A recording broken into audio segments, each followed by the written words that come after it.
저는 12월 16일자로 신일교회에 부임해서 이제 온 지 2주 간 넘은 임경한 목사입니다. 그리고 오늘이 신일교회에서의 제 첫 설교입니다.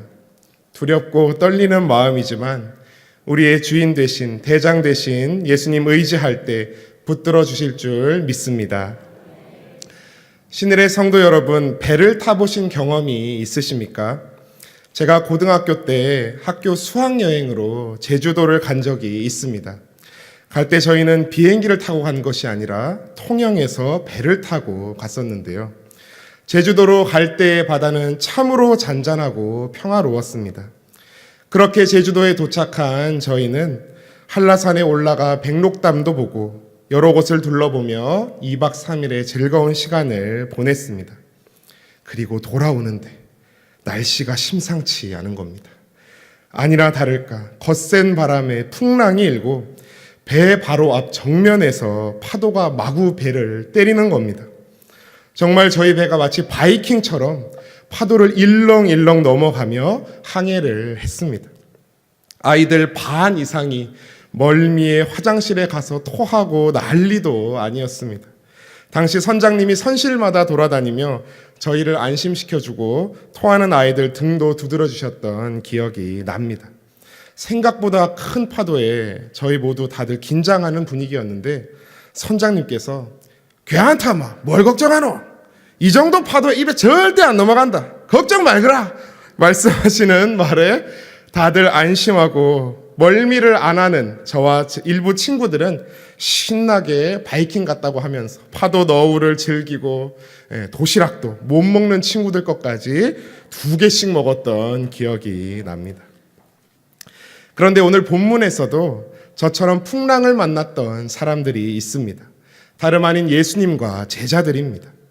예수님과 함께 배를 타고 가는데 큰 광풍이 일어나며 배에 물이 가득 차도록 물결이 일었습니다. 본문엔 바다라고 표현되어 있지만 사실 갈릴리 바다는 호수라는 사실을 다 아실 것입니다. 바다도 아닌 호수에 웬 풍랑이 있는가 생각할 수도 있지만 갈릴리 호수는 둘레가 52km나 되는 큰 호수입니다.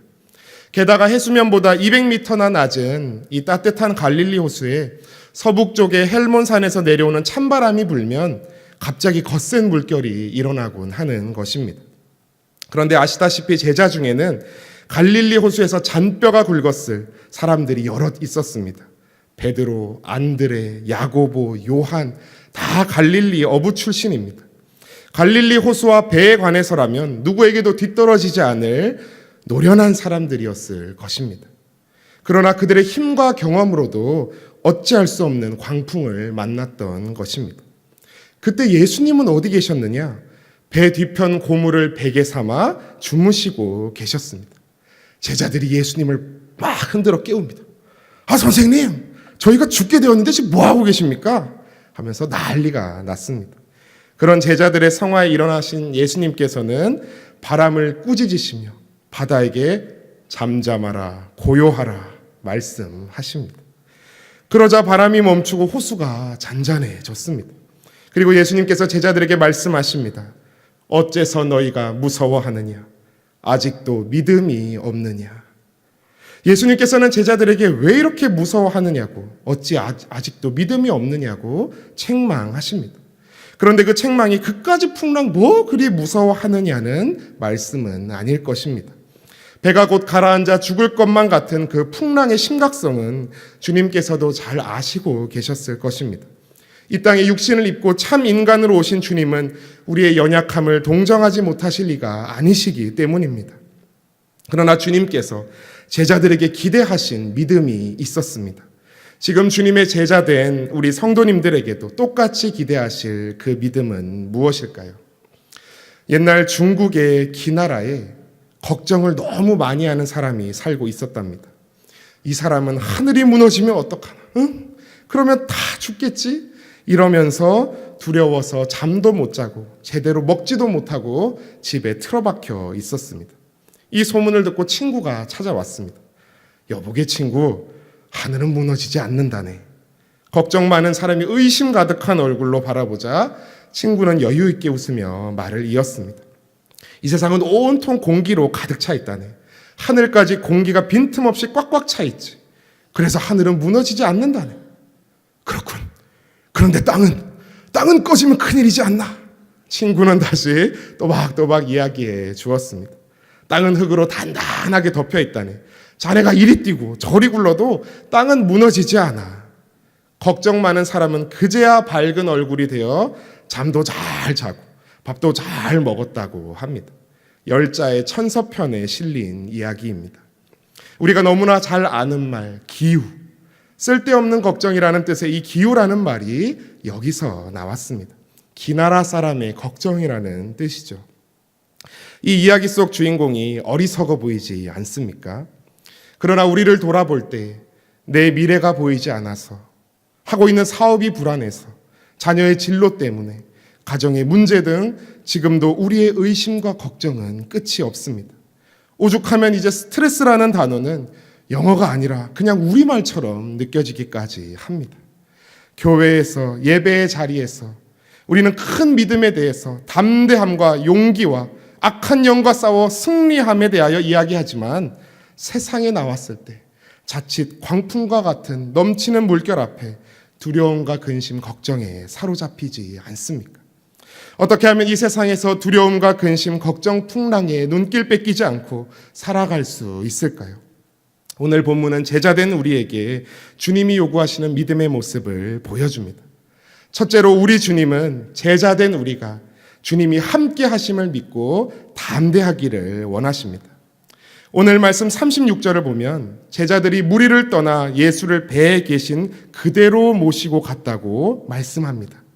큰 광풍이 일어났을 때 예수님께서는 어디로 떠나신 것이 아니라 배 뒤편 고물에서 베개를 베고 주무시고 계셨습니다. 그러나 제자들의 눈에 크게 들어왔던 것은 자신들을 삼킬 듯이 달려드는 광풍과 물결이었습니다. 그들은 이제 우리가 죽게 되었다 판단했습니다. 선생님이여, 우리가 죽게 된 것을 돌보지 아니하시나이까? 이러한 모습은 이후 이어지는 마가복음 5장에서 예수님께서 회당장 야이로가 딸을 살려달라고 찾아왔던 만남에서도 보여지고 있습니다. 예수님께서 그 회당장과 함께 가실 때에 집에서 사람들이 옵니다. 그리고 회당장의 딸이 죽었다는 소식을 전하며 더 이상 예수님을, 선생님을 더 괴롭게 하지 말라고 이야기합니다. 일은 끝났다는 것이죠. 죽었다는 겁니다. 그때 예수님께서는 회당장에게 말씀하십니다. 두려워 말고 믿기만 하라. 이유 비웃던 사람들 사이에서 회당장의 딸이 살아났음은 우리 모두가 잘 아는 사실입니다. 풍랑을 만나 어른거리는 죽음의 그림자에 시선이 사로잡혔던 제자들, 회당장의 딸이 죽었음을 알리며 이제는 다 끝났다고 생각했던 사람들, 주님이 그곳에 함께하고 계시다는 사실은 그들의 눈에 미쳐 들어오지 못했습니다. 제가 대학생 시절에 외삼촌 댁에 놀러가서 6살 정도 된 그 당시, 나이 차이가 굉장히 많이, 제가 외가 쪽으로 사촌동생이 12명이 있습니다. 나이 차이가 굉장히 많이 나는 조카뻘 나는 사촌동생을 데리고 아파트 앞 가게로 산책을 나갔습니다. 그때 제 눈에는 작은, 그러나 제 사촌동생 눈에는 굉장히 커 보였을 개 한 마리가 나타났습니다. 그때 제 사촌동생이 제 다리를 부여잡고 무척이나 무서워했습니다. 오빠, 개다 개! 막 이러면서, 그래서 저는 이제 실수가 막 나왔지만 가만히 사촌동생에게 이제 설명을 해 주었습니다. 오빠 봐봐, 오빠 덩치가 저 개보다 훨씬 크지? 만약에 저 개가 달려들면 오빠가 뻥 차줄게. 오빠가 이겨. 물론 애꿎은 멍멍이를 절대 뻥 찰 생각이 없었지만 저는 애완견을 아주 좋아합니다. 또 내 동생을 달래려고 아주 센 척했습니다. 그러자 저와 그 멍멍이를 가만히 번갈아 보던 사촌동생 입가에 안심의 미소가 번지는 겁니다. 제가 상당히 뿌듯하더라고요, 그 순간. 네. 그런데 만약 제 사촌동생이 아니야, 저 강아지가 더 무서워 막 이러면서 오빠는 나 못 지켜줄 거야 막 이렇게 하면서 계속 무서워 떨었다면 어땠을까요? 전 참 민망했을 것입니다. 사랑하는 성도 여러분, 우리는 어떻습니까? 옆에 계신 주님의 존재는 까맣게 잊은 채 눈앞에 죽음과 같은 위협에 눈이 어두워져 근심 걱정 속에서 주님을 원망하거나 난 죽었다라고 체념하고 있지는 않으십니까? 하나님이 함께 하시는 구름 기둥과 불 기둥의 인도와 홍해의 기적을 경험하고도 눈앞에 가나안 족속의 강대해 보이는 모습에 겁을 먹고 우리는 메뚜기 같다라고 말했던 이스라엘 백성의 잘못된 모습이 혹 지금 우리의 모습은 아닙니까? 하나님의 도우심의 손길을 경험하고 그때는 정말 하나님은 살아계신다라고 소리 높여 간증하고도 새로운 환난 앞에서 다시 두려움에 사로잡히지는 않으십니까? 시험 환난에서 눈을 돌려 함께하신 주님을 바라보시기 원합니다. 주님을 민망하게 만들지 마십시오. 우리의 그 믿음에 주님께서는 사촌동생을 바라보던 저보다 더 뿌듯한 미소로 바라보실 줄 믿습니다. 둘째로 우리 주님은 우리가 주님이 바람과 바다도 잔잔케 하시는 천지 만물도 다스리시는 분이시라는 것을 알고 믿기를 기대하십니다. 오늘 말씀 마지막 부분의 제자들의 모습을 한번 보십시오. 폭풍 앞에서 예수님께 볼멘 원망의 소리를 내었던 제자들이 이제는 예수님을 경외하고 있습니다. 바람과 물결에게 명령하여 잔잔하게 하신 주님의 모습에 제자들은 놀라 서로 이렇게 말했습니다. 그가 누구이기에 바람과 바다도 순종하는가? 다시 말하자면 제자들은 우리는 예수님께서 바람과 바다도 다스리시는 분이신 줄은 미처 몰랐네 라고 말한 것입니다. 제자들은 주님과 함께 다니며 병자들을 치료하시고 귀신을 쫓아내시고 하나님의 나라를 기막힌 비유로 설명하시는 모습들을 보았습니다.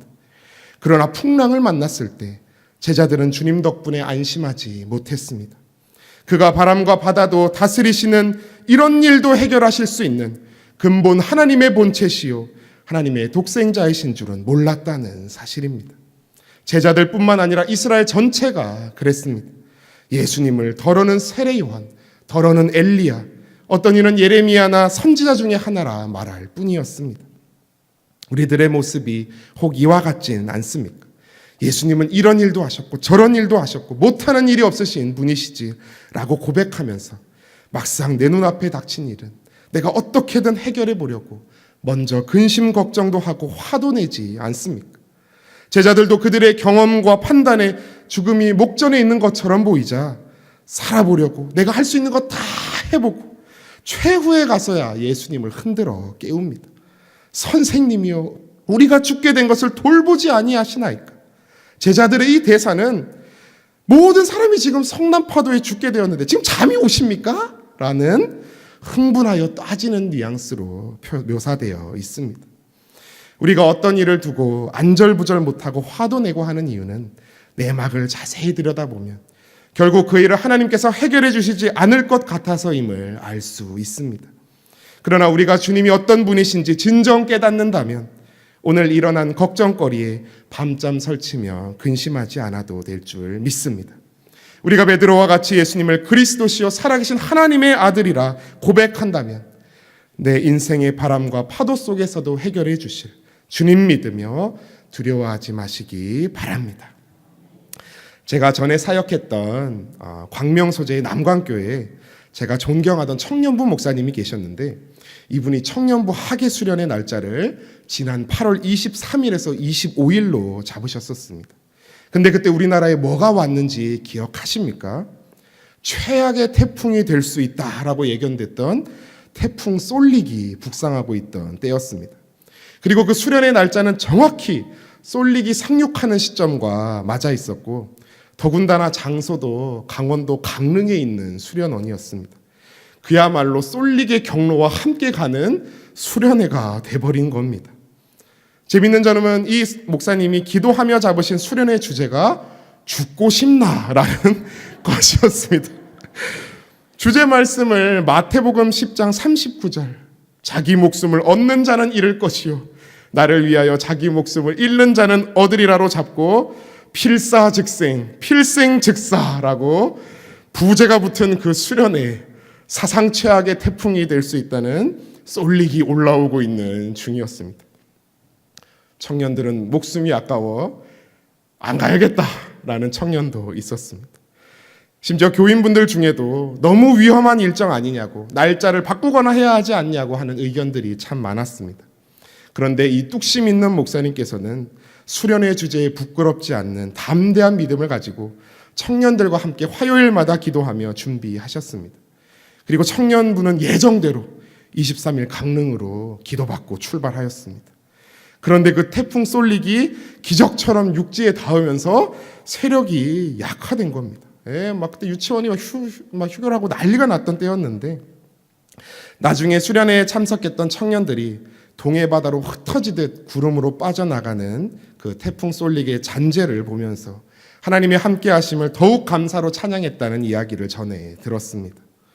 혹자는 그저 우연의 일치라고 말할 수도 있겠습니다만, 믿음을 가지고 담대하게 기도로 나아갔던 목사님의 모습을 바로 옆에서 봤던 제겐 결코 우연의 일치 따위가 아닌 믿음의 응답으로 보였습니다. 우리 삶에도 과연 이런 일도 주님이 해결해 주실 수 있을까 하는 일들이 있습니다. 그러나 사랑하는 신일의 성도님들, 모든 것 주님께 맡겨드리시기 원합니다. 마지막 세 번째로, 주님은 주님께서 어떤 말씀을 하셨는지 우리가 잊지 않고 믿고 신뢰하기를 바라십니다. 우리가 미처 그냥 지나칠 수 있었던 오늘 본문 맨 앞 35절을 한번 주목하여 보십시오. 거기서 주님은 말씀하셨습니다. 우리가 저편으로 건너가자.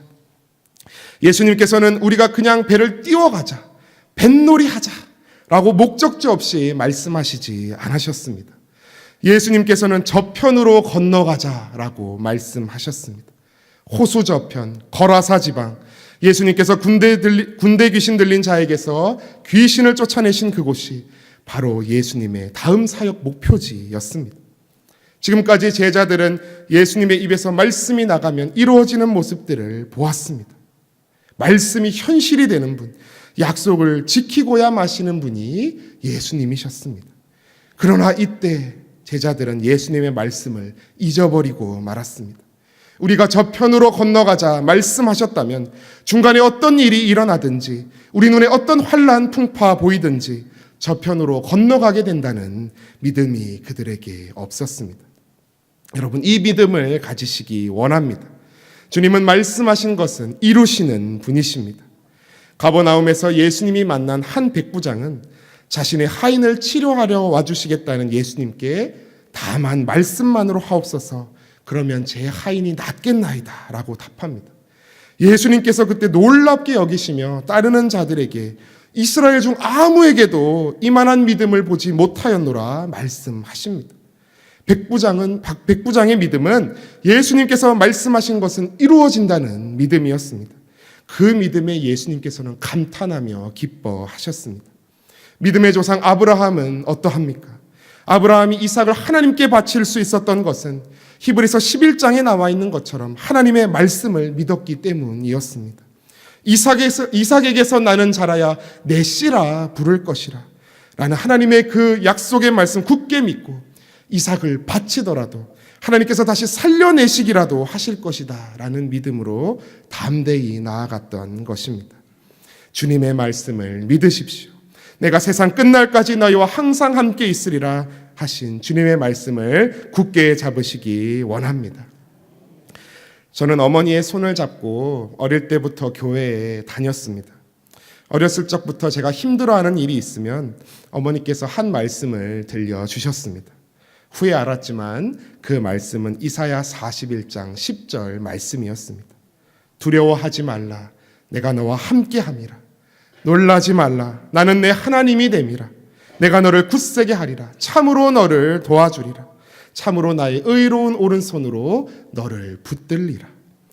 어릴 때부터 매번 제가 학업이나 전학으로 인한 친구 관계로 힘들어할 때마다 어머니께서는 이 말씀을 들려주셨습니다. 제가 그리 길지 않은 인생을 살았지만 삶 속에 꼭 내 힘으로 도저히 해결 못할 것 같은 힘들게만 보이는 일들이 있었습니다. 그 일을 해결하기에 제가 부족해 보이고 모든 게 두렵게만 느껴질 때 이 말씀은 제게 큰 힘이 되었습니다. 그리고 힘든 일 속에서 나를 도우셨던 하나님의 손길을 기억하며 다가오는 힘든 일 앞에서도 도우실 하나님을 믿게 되었습니다. 그리고 그런 힘든 일이 다 지난 후에 제가 본 것은 역시나 주님이 함께 하시며 도와주셨다는 진실된 사실이었습니다. 이제 말씀을 맺고자 합니다. 우리의 삶을 자주 망망대해에서의 항해에 비유하곤 합니다. 바다는 아름다운 노을과 잔잔한 물결을 보여주기도 하지만 때론 성난 바다짐승과 같이 돌변하기도 합니다. 삶의 어느 순간 감당하기 힘들어 보이는 폭풍이 몰려왔을 때 더 이상 소란스럽게 걱정하고 근심하는 제자들의 모습은 버리십시오. 한번 조용히 거친 풍랑과 파도로부터 시선을 돌려 함께하고 계시는 주님의 곁에 누워 보십시오. 어느새 풍랑은 잔잔하여지고 여러분의 머리를 쓰다듬으시며 미소 지으시는 주님의 모습을 볼 수 있게 되실 줄 믿습니다. 2018년에서 이제 2019년으로 저편으로 건너가자 오늘 말씀하신 그 주님의 말씀 믿으며 새해에도 주님 보여주시는 비전 따라 담대하게 나아가시는 신일의 권속들 다 되시길 바랍니다. 기도하겠습니다. 사랑하는 하나님 아버지, 오늘도 진리의 말씀 듣고 기도할 수 있게 하시니 참 감사합니다. 연약한 저희는 때로 근심과 걱정, 두려움의 광풍과 파도의 시선이 뺏겨 무서워하며 믿음 없는 것 같은 모습 보일 때가 얼마나 많은지 모릅니다. 그러나 오늘 이 시간 우리 주님 의지합니다. 때로 계시지 않는 것 같아 보일지 몰라도, 응답 더딘 것 같아 보여도 바람과 바다도 순종케 하시는 권능의 주님께서 항상 함께 하심을 믿고 담대하게 하옵소서. 너희는 마음에 근심하지 말라, 하나님을 믿으니 또 나를 믿으라 말씀하신 주님 말씀 기억하며 삶 속에 어떤 거친 풍랑이 있더라도 주님과 함께 저편으로 보여주시고 약속하시는 믿음의 삶으로 건너가는 담대한 신일의 성도님들 다 되게 도와 주시옵소서. 이 모든 말씀 예수님의 이름으로 기도합니다. 아멘.